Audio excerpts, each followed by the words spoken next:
नमः शिवाय। शंकर भगवान की जय, माँ पार्वती जी की जय हो। नमस्कार भक्तगण, हमारे इस चैनल में आप सभी का हार्दिक अभिनंदन है। आज महाशिवरात्रि व्रत की एक पौराणिक और पारंपरिक कथा लेकर हम आपके समक्ष हाजिर हैं। आइए आज सुनते हैं एक शिकारी से संबंधित पौराणिक पारंपरिक महाशिवरात्रि की कथा। प्राचीन काल में एक शिकारी जानवरों का शिकार करके अपने कुटुंब का पालन पोषण करता था। एक रोज वह जंगल में शिकार के लिए निकला, लेकिन दिन भर भाग दौड़ करने पर भी उसे कोई शिकार प्राप्त न हुआ। वह भूखा प्यासा व्याकुल होने लगा। शिकार की बाट निहारते निहारते वह एक तालाब के किनारे बेल वृक्ष पर अपना पड़ाव बनाने लगा। बेल वृक्ष के नीचे शिवलिंग था जो विल्व पत्रों से ढका हुआ था, लेकिन शिकारी को इस बात का ज्ञान न था। पड़ाव बनाते बनाते उसने जो टहनियाँ तोड़ी वे संयोग से शिवलिंग पर जा गिरी। शिकार की राह देखते देखते वह बेल पत्र के पेड़ से पत्ते तोड़ तोड़ कर शिवलिंग पर अर्पित करता चला गया।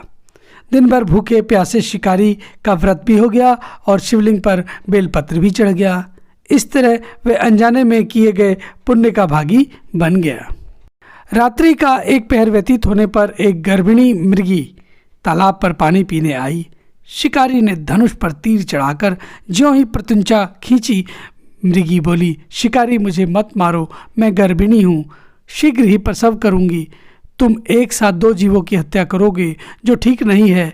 मैं अपने बच्चे को जन्म देकर शीघ्र ही तुम्हारे पास वापस आ जाऊंगी, तब तुम मुझे मार लेना। शिकारी को हिरनी सच्ची लगी। उसने तुरंत प्रतिज्ञा ढीली कर दी और मृगी झाड़ियों में लुप्त हो गई। कुछ समय उपरांत एक और मृगी उधर से निकली। शिकारी बहुत खुश हुआ कि अब तो शिकार मिल गया। समीप आने पर उसने धनुष पर बाण चढ़ाया। मृगी ने विनम्रतापूर्वक निवेदन किया, हे शिकारी, मैं थोड़ी देर पहले ही ऋतु से निवृत्त हुई हूँ, कामातुर विरहिणी हूँ, अपने प्रिय की खोज में भटक रही हूँ। मैं अपने पति से मिलकर शीघ्र ही तुम्हारे पास आ जाऊंगी। शिकारी ने उसे भी जाने दिया। 2 बार अपने शिकार को उसने स्वयं खो दिया। उसका माथा ठनका, वह चिंता में पड़ गया। रात्रि का आखिरी प्रहर बीत रहा था, तभी एक अन्य मृगी अपने बच्चों के साथ उधर से निकली। शिकारी के लिए यह स्वर्णिम अवसर था। उसने धनुष पर तीर चढ़ाने में देर न लगाई। वह तीर छोड़ने ही वाला था कि मृगी बोली, हे शिकारी, मैं इन बच्चों को पिता के हवाले करके लौटाऊंगी, इस समय मुझे मत मारो। शिकारी हंसा और बोला, सामने आए शिकार को छोड़ दूं? मैं ऐसा मूर्ख नहीं। इससे पहले मैं 2 बार अपना शिकार खो चुका हूँ। मेरे बच्चे भूख प्यास से तड़प रहे होंगे। उत्तर में मृगी ने कहा, जैसे तुम्हें अपने बच्चों की ममता सता रही है, ठीक वैसे ही मुझे भी अपने बच्चों की चिंता है। इसलिए सिर्फ बच्चों के नाम पर मैं थोड़ी देर के लिए जीवन दान मांग रही हूँ। हे शिकारी, मेरा विश्वास करो, मैं इनके पिता के पास इन बच्चों को छोड़कर तुरंत लौटने की प्रतिज्ञा करती हूँ। मृगी का दीन स्वर सुनकर शिकारी को उस पर भी दया आ गई। उसने उस मृगी को भी जाने दिया। शिकार के अभाव में बेल वृक्ष पर बैठा शिकारी बेलपत्र तोड़ तोड़ कर नीचे फेंकता जा रहा था। पाँव फटने को हुई तो एक हृष्ट-पुष्ट मृगी उस रास्ते पर आया। शिकारी ने सोच लिया कि इस शिकार का वह अवश्य ही वध करेगा।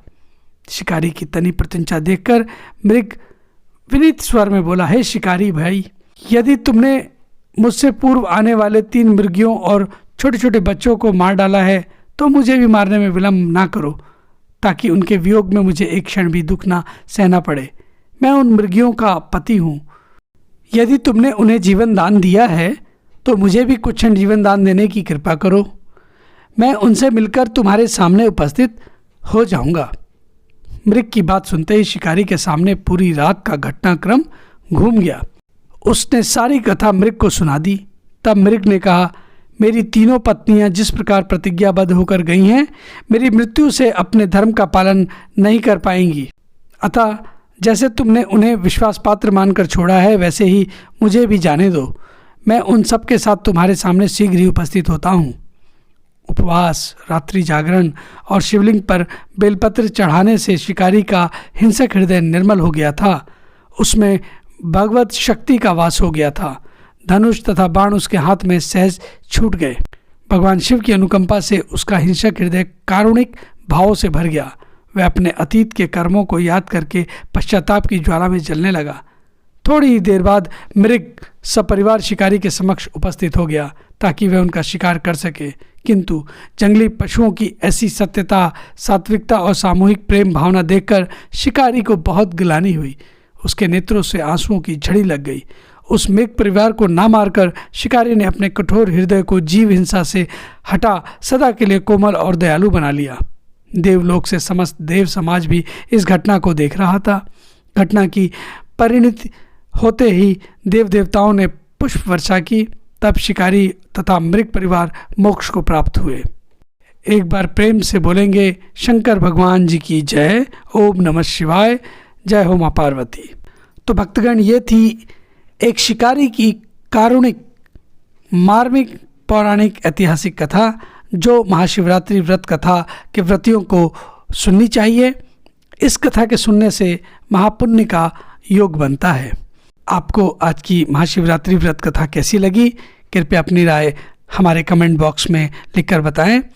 और महाशिवरात्रि की ये पौराणिक कथा आपको पसंद आई हो तो कृपया इसे लाइक करें, अधिक से अधिक शेयर करें और हाँ, कृपया हमारे इस चैनल को भी एक बार सब्सक्राइब करना ना भूलें। इन्हीं सब के साथ आपसे अब हम विदा लेते हैं। अगली प्रस्तुति में एक और नई पौराणिक व्रत कथा के साथ फिर हाजिर होंगे। तब तक के लिए नमस्कार। ओम नमः शिवाय।